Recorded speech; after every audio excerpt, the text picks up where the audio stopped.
अस्सलाम वालेकुम।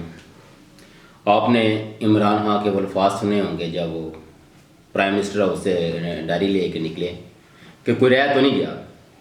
ये दो चार लफ्ज़ आपको 2050 तक याद आते रहेंगे जो पाकिस्तान के हालात हैं।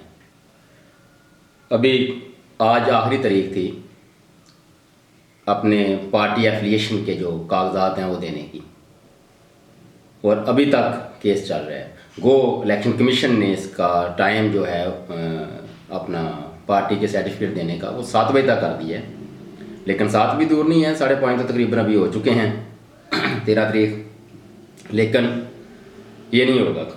इसके अलावा पाकिस्तान तहरीक इंसाफ ने जो बी प्लान पेश किया था कि वो बल्लेबाज के निशान लेंगे, और ये है पाकिस्तान तहरीक इंसाफ नज़रियाती, जिसके अभी कोई डार साहब हैं चेयरमैन, लेकिन उनका बयान जंग अखबार में कि वो तकरीबन कह लें बयान ऐसा है कि उनका मतलब है कि भाई नहीं, मैंने नहीं देने। अब ये बयान किसी के दबाव पर दिया है या उन्हें खुद से दिया है, ये एक अलग बात है। मतलब कि पाकिस्तान तहरीक इंसाफ के जो कैंडिडेट हैं उनको ये मौका ही नहीं दिया जाएगा कि वो किसी भी किस्म का कोई मखसूस जमात से रिलेटेड एक कोई भी हो, बल्ला हो, बल्लेबाज हो, तस्बीह हो, कोई कुछ भी ले ले, लेकिन निशान नहीं अलाट होने देना। वजह आपने वोट कास्ट जो करके आता है उस बंदे से पूछा, यकीनी तौर पर पूछा होगा कि किसको वोट दिया है। और अब मैं आपको जो बात कहने लगा हूँ इस पर ज़रा गौर कीजिएगा कि आपको अक्सर कहते हैं हमने शेर को वोट दिया, हमने बल्ले को वोट दिया, हमने तीर को वोट दिया, हमने तराजू को वोट दिया, लालटेन को वोट दिया, वगैरह वगैरह। कितने फीसद लोग हैं जो ये कहते हैं कि हमने फलां उम्मीदवार को वोट दिया। अगर लेट्स से नून लीग का बंदा खड़ा हुआ है तो उसका नाम लेके नहीं, शेर को वोट दिया, किसको वोट दे के आ रहे हो, शेर को वोट दिया है। ये निशान की इतनी अहमियत है। अब पाकिस्तान तहरीक इंसाफ और इमरान खान की अगर 90% प्लस भी मकबूलियत हो और कोई एक निशान ना हो बैलेट पेपर पे तहरीक इंसाफ का मुतफिका, तो फिर वो उम्मीदवार तो जीत जाएंगे शायद पाकिस्तान तहरीक इंसाफ के, जिनको लोग समझते हैं कि ये तहरीक इंसाफ के हैं या जिनको जानते हैं कि ये तहरीक इंसाफ के हैं। मगर ऐसे लोग जब एक हल्के में 5 लेट से कह लेते हैं कि उम्मीदवार हैं जिन्होंने पीटीआई की तरफ से कागजात नामजदगी दिए हुए हैं, तो उनमें से फिर वाम किसको वोट देगी? सारे दावा करेंगे हम तहरीक इंसाफ के हैं।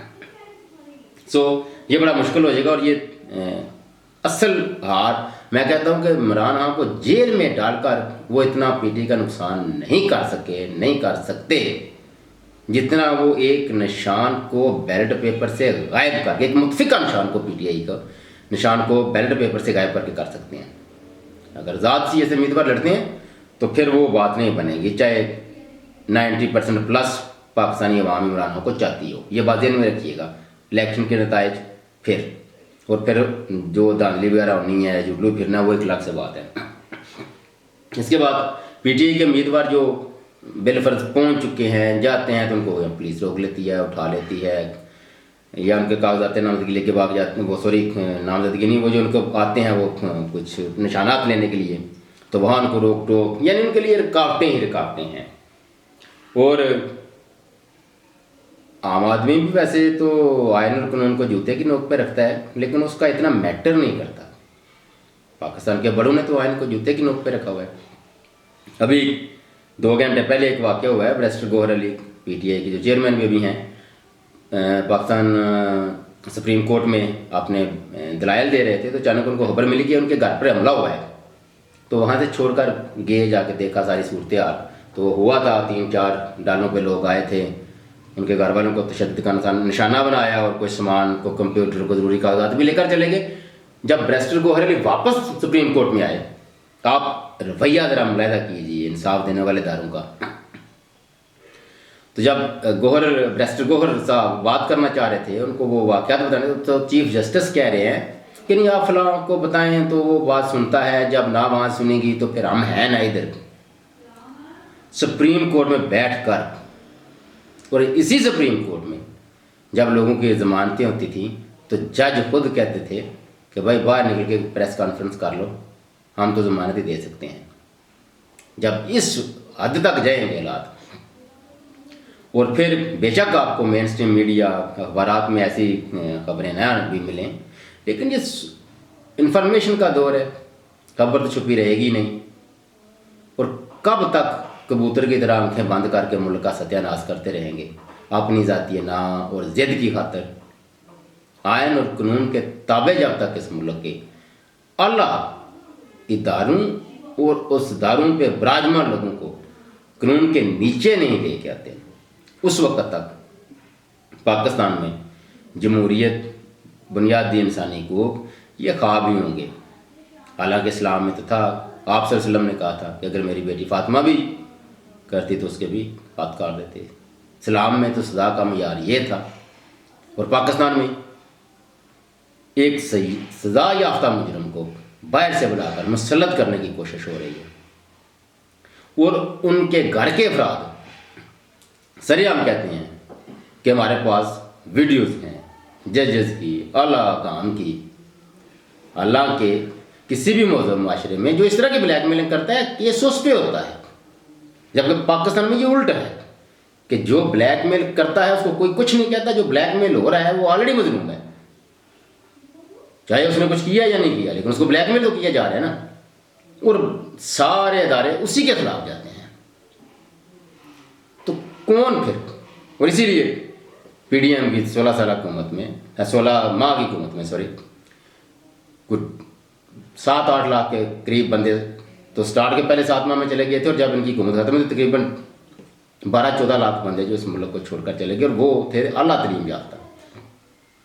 पीछे क्या रह जाएगा। तो पाकिस्तान ने अगर कभी भी तरक्की करनी है, आप कल अगले 10, 20, 50 साल जब भी ले लें, इसी आयन और कानून की बालादस्ती के बाद ही करनी है। वरना एक आएगा, थोड़ी सी तरक्की करेगा, दरमियान में वही गड़बड़, फिर पीछे, फिर आगे, 1 कदम आगे 10 कदम पीछे, तो मुल्क तो इस तरह बर्बाद हो जाएगा। और फिर लूट कर फुटने वालों का उनको को पूछने वाला नहीं है, लूट कर इस्तीफे देने वालों को पूछने वाला नहीं है। आज एक पार्टी का कोई मखसूस जज और जनरल होता है तो कल दूसरी पार्टी का कोई मखसूस जज और जनरल होता है। जब हर पार्टी के अपने जज, जनरल और साफ़ी होंगे तो फिर आयन की बालादस्ती कब होगी। इसीलिए शायद ये तो 1400 साल पहले कुरान में आ गया कि जैसे हम अवाम वैसे हुक्मरान। जब तक हम रंग, नस्ल, मज़हब से बालातर होकर नहीं सोचते, अपने मफाद से बालातर होकर नहीं सोचते, उस वक्त तक पाकिस्तान का यही हाल रहेगा। अब इलेक्शन, वैसे तो आप आम ये फिक्रा चल रहा है कि भाई इलेक्शन करवाने की क्या ज़रूरत है, सबको पता है अगर इस नहल को, एक मुजरम को, सज़ा याफ्ता मुजरम को ला के बिठाना ही है तो दवा करें इलेक्शन को, उसको कहें ये ले जी प्राइम मिनिस्टर की कुर्सी। अब तक के लिए इतना ही। अल्लाह हाफिज़।